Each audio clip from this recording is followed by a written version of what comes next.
From rags to rhinestones, I've been blessed with a life full of stories, and now I finally get to share them all with you in one place, My Life of Many Colors Museum.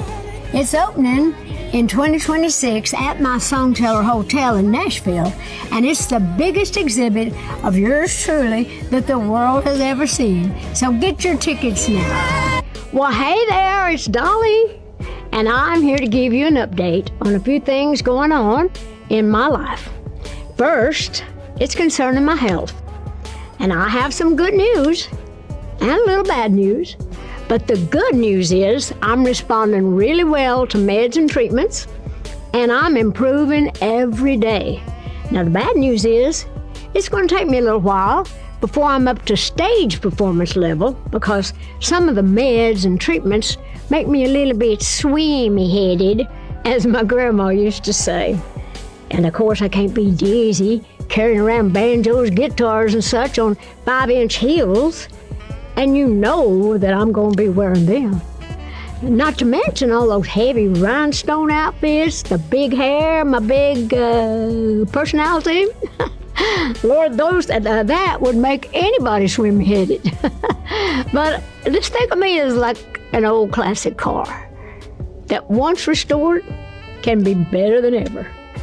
But when they raised the hood on this old antique, they realized that I need to rebuild my engine, and that my transmission is slipping, my oil pan is leaking, and my muffler's busted, and my shocks and pistons need to be replaced, and for sure, my spark plugs need to be changed, because you know, as well as I know, that I can't lose my spark. I know, I'm still crazy, but they didn't mention nothing about my mental health. But you know, I've told you before that I've always had problems with my kidney stones. Lord, they dig more stones out of me a year than the rock quarry in Rockwood, Tennessee. But seriously, my immune system and my digestive system got all out of whack over the past 3 years, and they're working real hard on rebuilding and strengthening those. And hopefully, I'll be up to snuff again soon. Maybe I shouldn't have said snuff. Snuff wouldn't be very good for either of those, would it? Plus, I wouldn't want my lower lip to fall off on top of everything else. That'd be like losing a hubcap, wouldn't it? Anyway, I know I'm being silly, but I'm just trying to keep everything light and airy. They say that a happy heart is like good medicine. Do you think I might be over-medicating myself right now? But the truth is, I am still working. I still do videos, I still record, I run up and down to Dollywood now and then, and I'm working hard on getting my museum and my hotel open in Nashville later this year. And I am spending a lot of time writing and reworking on my Broadway musical. It's called Dolly, a true original musical, and that's going to be opening later in New York this fall or early winter. Oh, I know you're thinking, Lord, sick or well, that girl's always promoting something.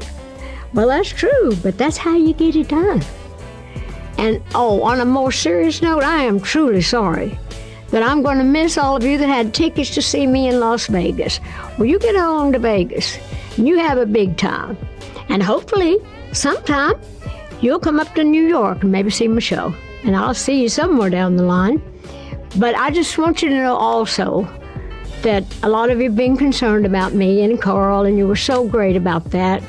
But after going through a year of firsts, the holidays, and especially our wedding anniversary and the day of his death, March 3rd, that was hard for me. But I will always love him, and I'll always miss him.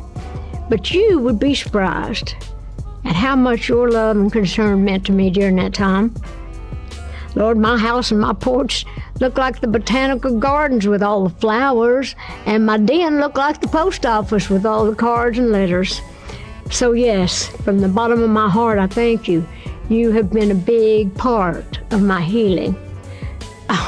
Speaking of Carl and my health, I remember back years ago, I was saying something, I was griping about something hurting or this and that. And Carl said, now, honey, You got to remember, you're not getting any younger.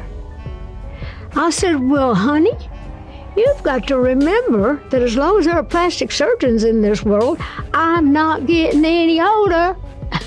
But anyway, of course, plastic surgeons can make you look as good as they can on the outside. But it's serious business when you're talking about internal medicine. So I have great doctors, and I'm doing really well, and they assure me that everything I have is treatable. So I'm going with that.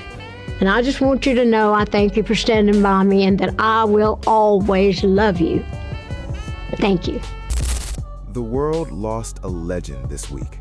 Dolly Parton, the voice behind Jolene, 9 to 5, and I Will Always Love You, has died at 80, closing out a career that spanned 7 decades and left a mark far beyond music. The news came from someone who knew her closest, her nephew and longtime head of security, Brian Seaver, who shared the announcement on social media on behalf of the Parton and Owens family. He described her as an enduring inspiration, someone whose music, wit, warmth, and kindness made people everywhere feel like family. Reports since have pointed to a brief battle with cancer as the cause, though for days the exact circumstances weren't made public. Looking back, there were signs Parton had been struggling. She'd spoken openly about kidney stones, immune and digestive issues, and complications tied to her medications. Those struggles forced her to step back from major commitments. She postponed a Las Vegas residency and had to cancel an appearance at Dollywood after doctors told her not to travel. Even then, she didn't fully step away. Just days before she passed, Parton addressed her health publicly, admitting things had been difficult while insisting she was still working on new music and other projects. That drive to keep creating stayed with her until the very end.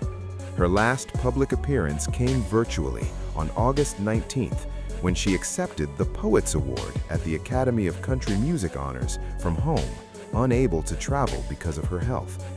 She still made sure to thank the Academy and send her fans a message of love.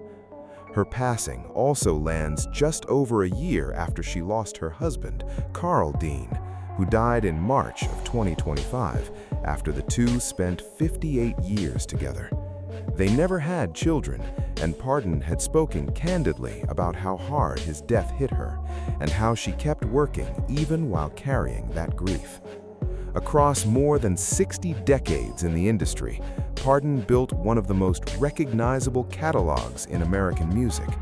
Beyond Jolene and 9 to 5, she gave the world Coat of Many Colors and I Will Always Love You, songs that reached far past country radio and into pop culture at large. She carried that same success into film, starring in 9 to 5 and Steel Magnolias, picking up accolades throughout her career in both music and acting. But her legacy was never just about entertainment. Parton was the driving force behind Dollywood, and she founded the Imagination Library, a program that's put millions of free books into the hands of children around the world. Over 100 million records sold, decades of awards, and generations of fans later, she leaves behind more than a musical catalog. She leaves behind a legacy built on generosity as much as talent. Rest in peace, Dolly.